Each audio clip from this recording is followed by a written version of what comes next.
আসসালামু আলাইকুম। আজকের ব্লগটিতে স্বাগতম জানাচ্ছি। এখানে আমি কিছু আম কেটে নিয়েছিলাম। এগুলো হচ্ছে আমার বাবার বাড়ির আম।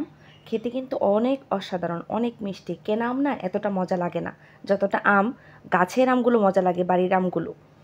যাই হোক, আমি কিছু টুকিটাকি কাজ করে নিচ্ছি আর কিছু প্রয়োজনীয় টিপস বলবো, যেই টিপসগুলো জানা খুবই দরকার। অনেকেই হচ্ছে বিশ্বাস করছেন না, অনেকে ইনফরমেশনগুলো পেয়েছেন এবং অনেকে ইনফরমেশনগুলো পাননি। কারণ ফেসবুকের যে কিছু আপডেট এসছে, এটা অনেকে না বিশ্বাস করতে চাচ্ছেন না। গতকালকে একটা ভিডিও আমি আপলোড করেছিলাম, রিলস ভিডিও প্লাস হচ্ছে একটা লং ভিডিও আপলোড করেছিলাম। সেই ভিডিওটা না কেউ বিশ্বাস করছে না যে টাইমারটা কি ঠিক আছে কিনা। যে রিলস ভিডিওর টাইমারটা বলেছিলাম যে 15 থেকে 90 সেকেন্ডের ভিতরে, ফেসবুকই বলে দিয়েছে। কিন্তু এটা না অনেকেই না বিশ্বাস করতে চাচ্ছে না। তার কারণ হচ্ছে অনেকেই ভাবছে 5-10 সেকেন্ড দিলেই ভাইরাল হবে। কিন্তু হ্যাঁ, ভাইরাল হবে, সেটা আপনার কাউন্টে যাবে না, আপনি আর্ন করতে পারবেন না, ঠিক আছে? আপনার ভাইরাল হবে, আপনার অনেক বেশি ভিউ হবে, সেটা ঠিক আছে, কিন্তু আপনার যে আর্নিংয়ের জন্য যে কাউন্ট হবে, সেই কাউন্টটা কিন্তু হবে না। সেই জন্য একটু মনোযোগ দিয়ে ফেসবুক যেগুলো বলে সেই জিনিসগুলো মাথায় রেখে তারপর কাজগুলো করেন। তাহলে দেখবেন যে আপনার আর্নিংও হবে, পেজের জন্যও ভালো হবে।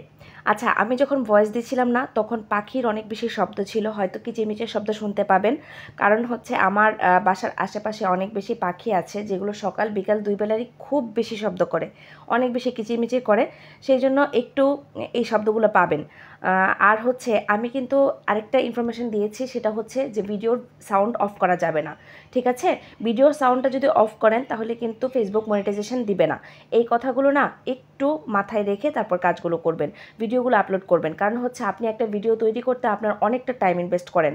সেখানে আপনার যদি ধরেন কিছু কিছু জায়গায় ভুল থাকে, সেই জায়গাগুলো কিন্তু আপনি রিকভার করতে পারবেন না, ঠিক আছে? একটা ভিডিও আপলোড দেওয়ার আগে অনেকটা টাইম ইনভেস্ট করতে হয়।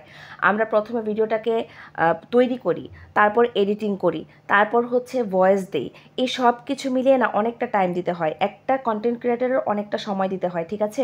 সেই জন্য একটু ফেসবুক কি বলে সেই জিনিসগুলো কিন্তু মাথায় রেখে কাজ করেন, তাহলে দেখবেন যে আপনার সফলতা কেউ আটকাতে পারবে না। আর আরেকটা জিনিস, বেশি বেশি করে কমেন্ট করার কথা। বেশি বেশি করে কমেন্ট করলেই কিন্তু হবে না। কমেন্ট যে করবেন, আপনি একটা লিমিট রেখে করবেন, কারণ কমেন্টেরও একটা লিমিটেশন আছে, ঠিক আছে? লাইক কমেন্ট এগুলো সব কিছুরই একটা লিমিট আছে। আপনি অতিরিক্ত লাইক কমেন্ট করে ফেলবেন না, যাতে করে ফেসবুকে সমস্যা হয়, ঠিক আছে? এই জিনিসগুলো মাথায় রেখে একটু কাজ করেন, দেখেন যে সব কিছু ঠিক হয়ে যাবে।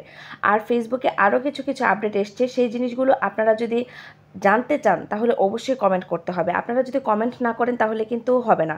আর আপনারা একটা জিনিস নিয়ে নেগেটিভলি কমেন্ট করতে পারেন, পজিটিভলি না। আপনাকে কেউ একটা ইনফরমেশন শেয়ার করলে সেই কমেন্টটা আপনারা করেন যে সেই মানে বিশ্বাস হচ্ছে না এরকম একটাভাবে কমেন্ট করেন। একজন মানুষ আপনাকে একটা ইনফরমেশন দিয়েছে, সে কি ভুল ইনফরমেশন দিবে? ফেসবুক থেকে দিচ্ছে সেটা তো সবাই জানে। এখন মোটামুটি যারা হচ্ছে ফেসবুকের বিভিন্ন তথ্যাবলী নিয়ে কাজ করে, যে বিভিন্ন ইনফরমেশন নিয়ে কাজ করে, যেইটা আপডেট হয় সেই জিনিসটা হচ্ছে শেয়ার করে আমাদের সাথে। সেই জিনিসগুলো যদি আপনারা দেখতে বুঝতে পারবেন। আমি হয়তো ছোট কন্টেন্ট ক্রিয়েটর বলে কিছু কিছু কথা বলছি, সেগুলো আপনাদের কাছে বিশ্বাস হচ্ছে না, বিশ্বাসযোগ্য মনে হচ্ছে না। সেই জন্য আপনারা আমাকে এসে ইনবক্সে নক করছেন, প্লাস হচ্ছে আমার কন্টেন্টের মাঝে এসে কমেন্ট করছেন। এত বেশি কমেন্টের রিপ্লাই তো আসলে দেওয়া সম্ভব না জনে জনে। তাই সেই জন্য আজকে লাইভেও কিছু কথা বলেছিলাম এবং এখন কথা বলছি হচ্ছে আমার এই ভিডিওতে, যাতে করে আপনারা ক্লিয়ার হয়ে যান।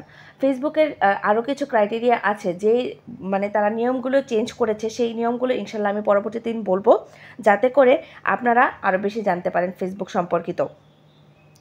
আমি কিন্তু আমার ভিডিওগুলোতে কখনোই শিং মাছ আসলে শেয়ার করিনি। শিং মাছের যে রেসিপি সেটা শেয়ার করিনি। আজকে শিং মাছের রেসিপিটা শেয়ার করছি, সেই জন্য কিন্তু একটু আমার ভিডিওর সাথে থাকেন।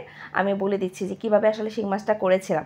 শিং মাছটা হচ্ছে প্রথমে আমি লবণ দিয়ে মেরে তারপরে একটু ফ্রিজে রেখে দিই, যাতে করে আরও বেশি মানে নড়াচড়া না করে, যাতে করে আর জীবিত না হয়ে যায়। সেই জন্য আসলে এভাবে প্রসেস করে তারপরে হচ্ছে শিং মাছটাকে কাটতে কিন্তু অনেক বেশি কষ্ট।